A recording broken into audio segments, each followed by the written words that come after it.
Hi Scorpio! Welcome to Amihan Tarot. Ito ang iyong general reading. Ito ang general reading. Pwede ka makarelate, pwedeng hindi. So kunin mo lang ang para sa'yo. At paalala lang, ang mga message na to from universe ay just gabay lamang. At kung makaka-resonate ka, please subscribe, pakihit ang notification bell. Maaari ka rin mag-comment at pakishare na rin and pakilike.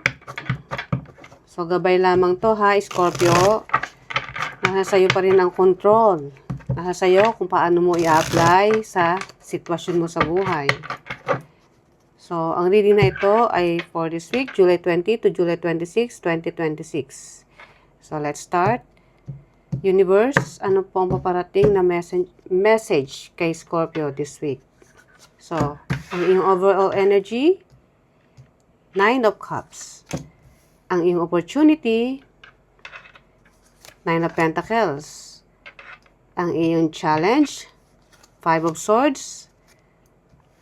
Ang next action or next move or mga pangyayari sa susunod na, let's say in the future, 7 of Cups. And then, ang outcome is Knight of Swords. Okay, Scorpio, ang iyong energy for this week is 9 of Cups. Happiness. Masaya ka nitong linggo na to, Scorpio. Ando dun yung magaan. Kumbaga, ando dun, alam mo yung feeling na relax, tapos lagi, parang inspirado ka. Hindi ko alam kung saan, pero yun yung energy mo ngayon. Kung ano man yung ginagawa mo, masaya ka sa ginagawa mo ngayon. Maaari sa trabaho. Busy ka o may ginagawa ka, pero yung puso mo is talagang totoo. Totoo na nagtatrabaho ka dahil gustong-gusto mo. Maaaring gusto mo yung mga taong kasama mo. At para sa iyo, isa sila sa naging inspirasyon mo. And then, ang iyong opportunity, 9 of Pentacles. Stability when it comes to money. Hindi lang ikaw masaya sa buhay mo, kundi hindi lang sa emosyon, kundi maski sa material na bagay, alam mong meron ka. At isa rin yun sa nagkakos ng iyong happiness. So, let's see. We'll see later. And then, but ang iyong challenge is 5 of Swords. Ito yung mga bagay na kahit anong gawin mo, is parang sa tingin mo, kulang pa. Yes, masaya ka, inspirado ka, pagdating sa emosyon, ando dun yung emosyon. May mga nagbibigay ng inspirasyon sa'yo, nakakapagbigay ka rin ng inspirasyon. When it comes to material things, okay ka, nabibili mo yung gusto mo. Pero sa tingin mo, meron pang kulang. O meron pang conflict na nararamdaman ka. Hindi ko alam kung sa isang sitwasyon o isang tao na matapos mong ibigay lahat ng effort mo, is parang tinalikuran ka lang. I don't know kung konektado to dito sa sitwasyon na to ha. We'll see later. And then, ang iyong outcome is, ang action in the future is 7 of Cups. Choices. Marami kang pagpipilian. Marami kang pwedeng gawin. So, ang ano mo lang dito is, paano o sino yung pipiliin mo o ano yung choices na sa tingin mo mas makakabuti sa'yo. Maaaring ito'y tungkol sa trabaho, maaaring ito'y tungkol sa relationship o sa isang tao na gusto mong makasama. Okay, and then ang outcome is Knight of Swords. Ito yung mabilis ang aksyon, Scorpio. Kung ano man yung pwede mong gawin o gusto mong puntahan, pagdesisyonan or gagawin mo ng very aggressive. Hindi ko alam kung tungkol sa trabaho kasi ito nakikita ko, emosyon is masaya, maganda. Hindi ko alam kung sa trabaho to o sa isang community na meron ka na kinabibilangan mo. So, let's clarify, Scorpio. So, universe, ano po ang mga message na paparating kay Scorpio this week?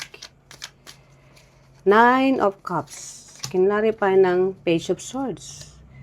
Okay. Yeah. Masaya ka sa mga taong nakapaligid sa'yo, around you. Ay, yung emosyon mo nandoon, inspirado ka, inspirasyon. Ang inspirasyon mo ay sila, o sila ay inspirasyon ka rin nila. And then, andito yung magandang komunikasyon sa isa't isa. So, ikaw yung taong magaling makipag-usap. Matalino. Alam mo kung paano sabihin yung isang bagay ng may diplomasya o ng hindi nakakasakit. At alam mo rin kung kailan ka pwedeng maging prangka kung kinakailangan mo. At hindi ka natatakot na ipakita yon kasi ikaw totoo ka eh. Kasi 9 of Cups, isa yan sa yung authenticity.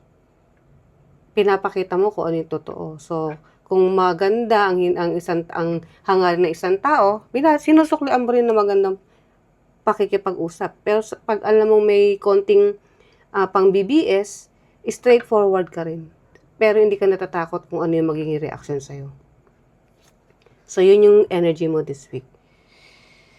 And then, ang iyong opportunity, 9 of Pentacles. Bali, ang nakikita ko rito is, kung ano yung pinapakita sa'yo, yun din yung ibinabalik mo.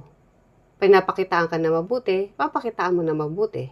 Pero kung sa tingin mo, may pagka hindi natural o hindi totoo sa'yo, yun din yung binabalik mo. Parang mirror. Kung ano yung nakikita mo, yun din yung galaw na ginagawa mo. Okay, 9 of Pentacles. 6 of Cups. Wow. 6 of Cups is harmony. Kung ano yung nagpapasaya sa'yo. Kaya nga sabi ko sa'yo, ang ganda ng energy mo ngayon kasi yung mood mo is maganda. Emotionally, perfect. Financially, stable. So, syempre, pag ano ng mga energy na meron ka, of course, ando dun yung harmony. Ando dun yung pag may mga tao kang kausap o nanghihingi ng advice mo, nabibigyan mo sila ng magandang advice. Kasi maganda yung energy mo, very positive. So, nagiging inspirasyon ka para sa kanila. Yung pagiging authentic mo. Okay. So, yung opportunity mo sa pagiging totoo, maraming tao na ina-adore ka dahil sa, yung iniidolo ka dahil sa katangian na yan. Yung pagiging authentic mo. Okay, and then, iyong challenge, 5 of Swords. And then, the Fool. Yeah. Kung sino man ito, hindi ko nga lang alam kung isang tao to o sa trabaho, na matapos mong tulungan, parang wala ka lang din na ibigay na tama o na naiambag sa kanya when it comes to work. Kasi ito yung taong nakipaglaban, ipinaglaban mo kung ano yung karapatan mo o tinulungan mo yung mga tao, but in the end, hindi yun yung isinukli sa'yo. Kaya kung makikita mo nag-walk away, di ba? So, pwedeng ikaw din ang nag-walk away sa mga taong hindi na nagbibigay ng magandang energy sa'yo. Ano man tong sitwasyon na ito. Kasi ito ay iba sa nakikita ko rito. Yes, magkaiba siya. So, maaaring may mga taong malalapit sa'yo. Pwede rin sa trabaho to ha, mix. Mix na mga kasamahan na, kasi di ba sa isang trabaho, hindi lang naman iisa o dalawang kasama mo dyan. So, marami ang mga taong nagugustuhan ka sa pagiging magandang pag-uugali mo, yung authenticity mo. Meron ding mga taong hindi sila ganun katotoo sa'yo o hindi pabor sa mga ginagawa mo. Meron ganun, di ba? Kahit ano pang pagiging mabuti mo o pagiging mabait mo, may mga nasasabi pa rin. Dahil siguro hindi kayo magka-chemistry. Kaya kahit anong pakitaan mong ng maganda o pagiging mabuting loob, tingin mo parang kulang pa. So, ang feeling mo rito is para ka lang niloloko. Pagkaharap mo okay, pero pagkatalikod mo hindi. Ano dyan na yung pagtatraidor. So, ang tingin mo rin sa mga taong to is, niloloko o ginagago ka lang. Yun yung tingin nila, yun yung, oo, ginagago ko lang, pero ang sa totoo lang yan, hindi sila yung nanloloko, hindi ikaw yung nanloloko, sila yung niloloko nila yung sarili nila. Kasi ikaw totoo ka sa sarili mo eh, di ba? So yun yung pinapakita mo. So problema na nila yon kung sila is hindi totoo sa sarili nila. Di ba? Sa trabaho maraming ganyan. Kumbaga sabi nga nila, ang toxicity is nandyan lang sa paligid, hindi nawawala. Pero hindi ko nakikitang apektado ka dun. Hindi.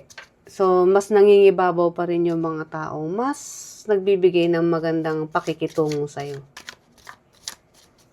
Okay, and then, ang next action or magiging action sa susunod na kabanata or in the future is clarified by Two of Cups. Yes, itong pinagpipilian mo na minsan is nagkakaroon ng lito sa'yo dahil di mo alam kung anong pipiliin mo, kung ito o ito, is regarding sa partnership. Partnership na magbibigay sa'yo ng happiness. Kasi makikitaan mo to ng ng sabihin na natin ng magandang future para sa iyo sa mga susunod na journey na pupuntahan mo. Kaya nga in the future to mga susunod na aksyon o mangyayari sa buhay mo. So, itong naguguluhan ka na sa tingin mo hindi ka makapag-desisyon ngayon is regarding sa partnership na makikita mong maganda na magbibigay sa iyo ng ng magandang outcome. Maybe because nakikita mo na itong kumpanya na to is kilala o maganda, hindi lang maganda yung facility, kundi maganda rin yung ibibigay sa'yo when it comes to sa sahod. Kung ano yung ine-expect mong sahod mo o ine-expect mong mga benefits is maibibigay ng kumpanya na to. Kasi Two of Cups is partnership na gustong-gusto mo. Na sa tingin mo magkakaroon ng balance sa buhay mo nang dahil sa progresong makakantan mo. Dahil nga, ang tingin mo is magandang kumpanya to. Na panibagong panimula na magbibigay sa'yo ng financial stability.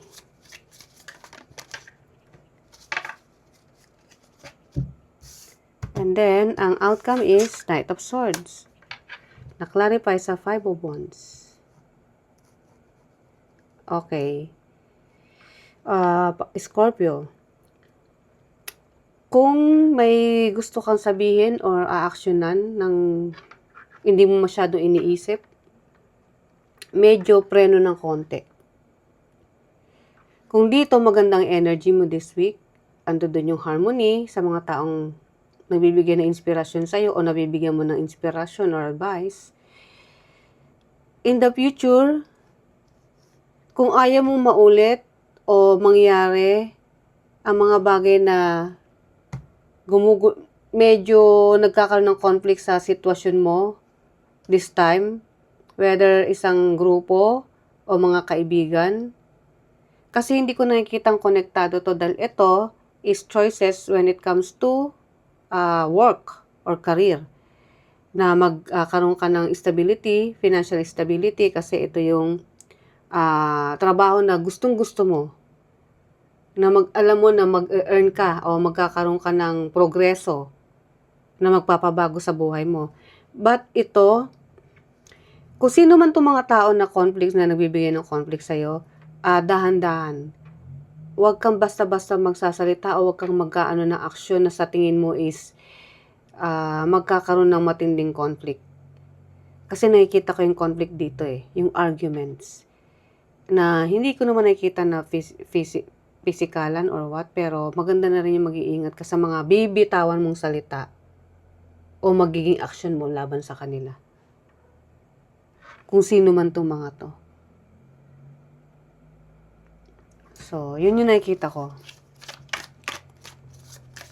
So, Scorpio, ito ang message ni Universe. The World, King of Cups, and then the Devil. Kung sa tingin mo, may mga taong nagbibigay ng happiness sa'yo, or itong trabaho na to na pupuntahan mo is magbibigay ng success sa'yo because the World card is completion or success. Make sure na ibibigay mo yung authenticity mo, which is pinapakita mo rito. Magtatrabaho ka lang, yun lang ang gagawin mo. Kasi kung dadalin mo yung mga bad habits na maaaring meron kang mga pattern na kahit konti lang na hindi mo na nakikita mo na hindi align sa energy mo is pinapatulan mo na nagkakos minsan ng conflict. Kasi yung pupuntahan mong partnership is maganda eh. May nakikitaan ko ng success. At ikaw si King of Cups, which is Scorpio, ito yung energy mo. So gawin mo yon. Maging ipakita mo yung passion mo, ipakita mo kung ano yung dapat mo ipakita sa trabaho. Ito, isipin mo na trabaho lang ang gagawin mo. At nakikita ko naman gagawin mo yon. Pero wag mong hahaluan ng pag may nakita kang hindi tama. Kasi Scorpio is may ugali itong Sa mga nakikilala ko Scorpio, yes, tahimik ka. Totoo ka sa mga totoong tao sa'yo. Pero once na nagalit, iba. At yun yung iingatan mo. Kasi nakikita ko na may outcome dito ng conflict. Kasi ito yung mga taong makakasalamuha mo eh. Ito yung mga taong makakasalamuha mo. Kaya nga sabi ko maaari ito iba o maaari ito is konektado rito. Kasi this is in the future. So mag-ingat. Dahil nakikitaan ko rito ng maganda tong trabaho, nagkakaroon ng success sa'yo. At ikaw to, si King of Cups, masipag, totoo, gagawin mo kung ano yung dapat mong gawin sa trabaho. Pero yun nga lang, pag nakikita mong hindi tama o hindi align sa energy mo, madaling mag-init ang ulo mo. So yun ang iiwasan mo. Para walang maging conflict or arguments na mangyayari. So, ang message from the Oracle card. Oops, ayaw magbunot. Monster Cave. Choose love over fear in every moment, knowing that love is the highest vibration of all. Yeah, love lang. Choose love lagi over fear in every moment. Hindi ko nakikitaan ng takot, pero mas maganda na piliin mo yung love o pakikisama sa mga tao. Kung kailangan mong timpiin ang galit, timpiin mo, Scorpio. Hanggang sa matitimpi mo. So, Scorpio, ito ang iyong reading. I hope nagustuhan mo. See you ulit sa mga susunod ko pang reading. Bye!